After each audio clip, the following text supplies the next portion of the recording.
喂，hello，大家好啊！我哋係 Free Man，我係 Free Man 其中一員阿軒，hello。係，hello，大家好，我係 G-Man 嘅其中一員 Leo，仲有我哋個 Camman，今日嘅 Camman Alvin，同大家打個招呼先。軒仔，今日呢就收到個朋友話呢個 Auto3 個音響唔掂喎。係啊，呢部車有我嘅朋友嘅，咁呢，佢呢就聽開啲人聲嘅歌啦，同埋重啲低音嘅歌嘅。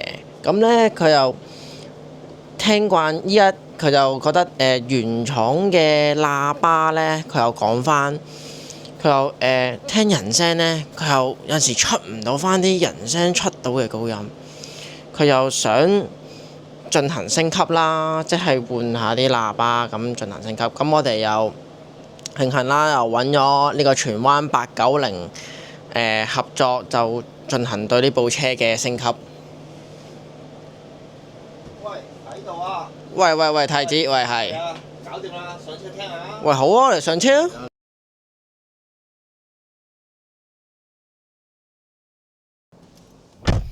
喂，太子，我哋上咗車咯喎。好，咁我哋聽下啲人聲先啦。好啊，嚟啊！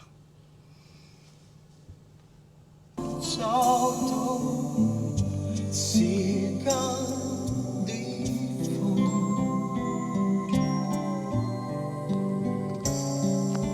夜風中告知我難從你風中回頭也是夢，仍是被動。逃避凝望你，卻深入腦中。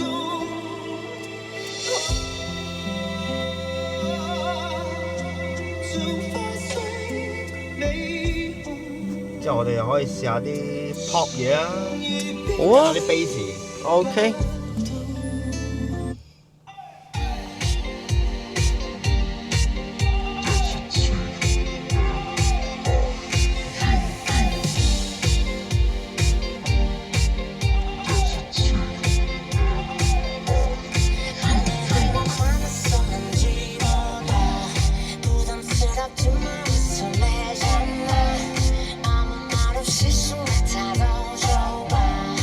係咪成個效果唔同晒呢？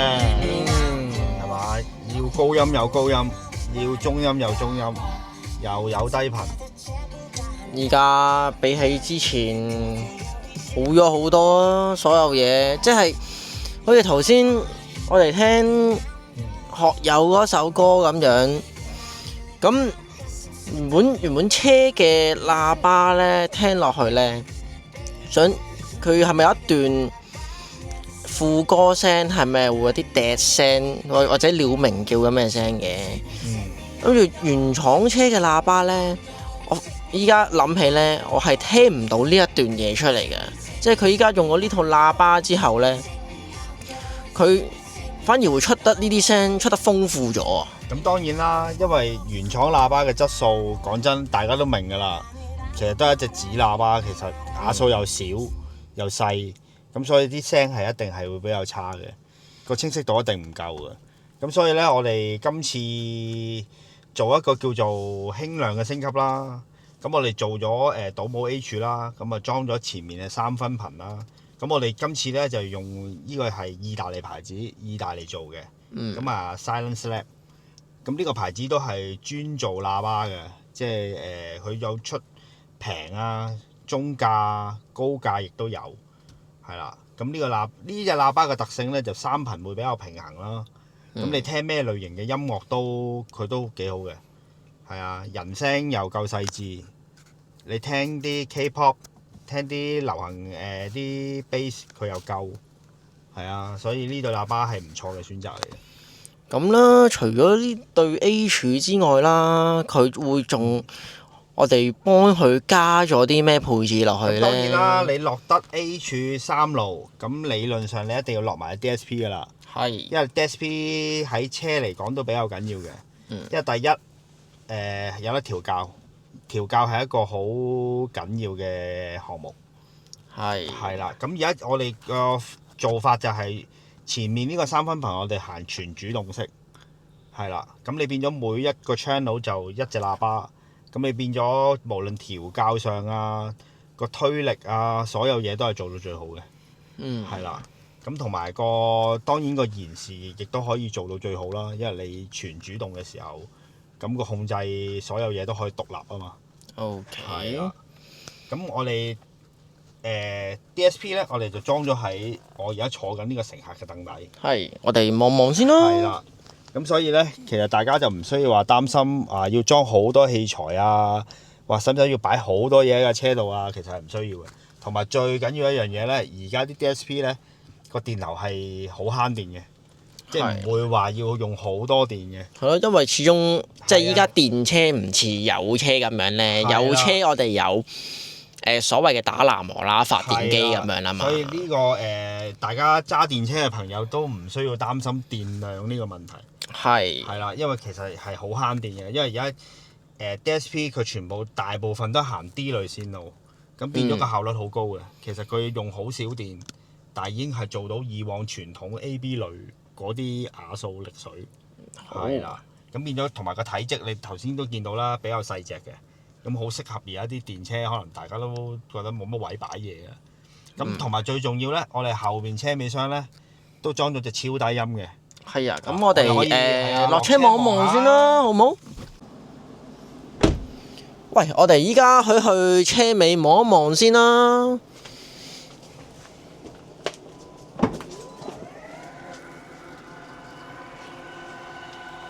咦，太子，頭先我哋聽到砰啷砰啷，究竟隻低音去咗邊度啊？唔使咁心急，我哋裝咗喺下邊。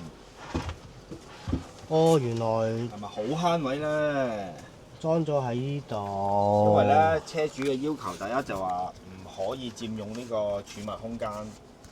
咁第二，佢又話要夠勁喎。咁冇啊，一定係要落呢隻意大利 Audison 嘅10寸有源低音啊，不二之選。唔好睇佢細細隻啊，焚得㗎。咁啊，真係要試下啦。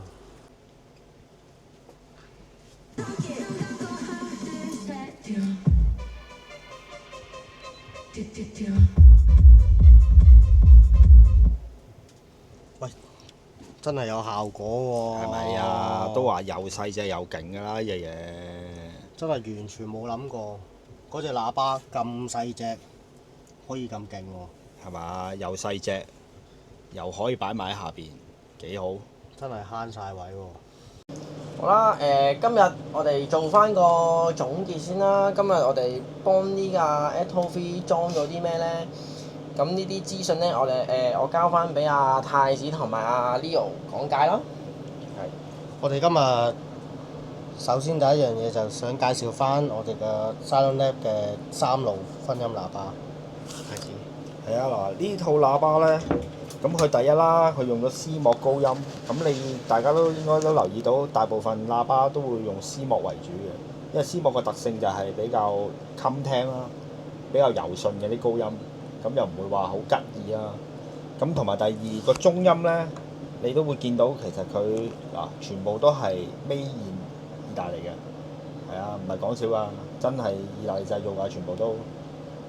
咁啊呢隻中音咧，有時可能相信我都會諗到大家有時都未必可能想改動得太大，一定要 Mode H 啊咁嘅。咁其實咧有另一個裝法就係可以原裝位安裝嘅，因為你見佢其實佢都唔係話好大隻，咁亦都適合一般嘅中音位置安裝嘅。咁有時其實我哋好多時都係會原位安裝居多，因為好想我諗到大家都唔想話又擔心破保啊嗰啲嘢啦，係咪先？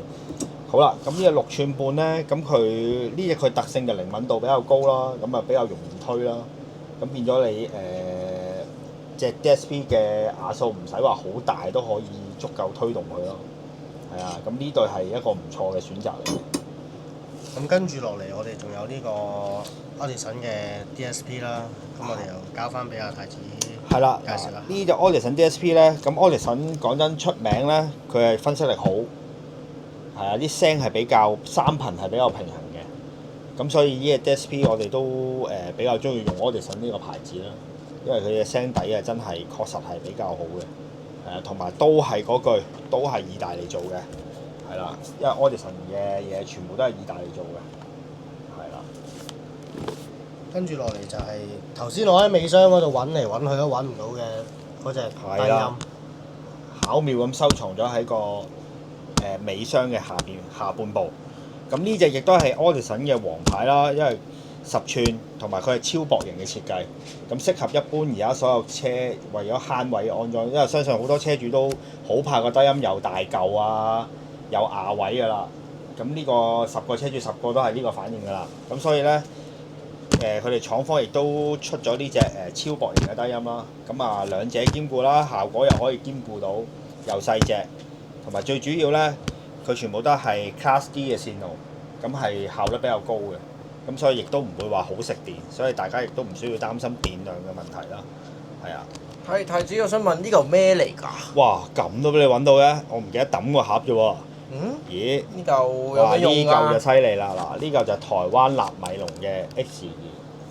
咁不過呢，如果要講佢嘅功能呢，真係講到聽朝都講唔完，因為佢實在太多功能啦。